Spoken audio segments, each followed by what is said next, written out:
Ayan guys, magpapaksiw ako ng bangus. Yan, lagyan natin ng suka. Sarap po yan guys. Ibahin naman natin ang ating ulam. Magpapaksiw ako ng bangus. Yan.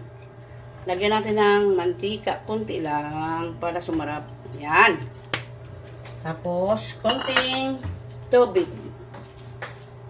Tubig. Yan.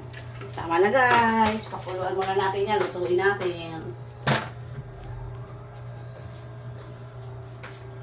Guys, tapos ng aking pilaksiw na bangus. Ayan. Tapos na yan. Kunting kimbot na lang. Kakain na kami. Ayan guys. Ang aming pilaksiw na bangus.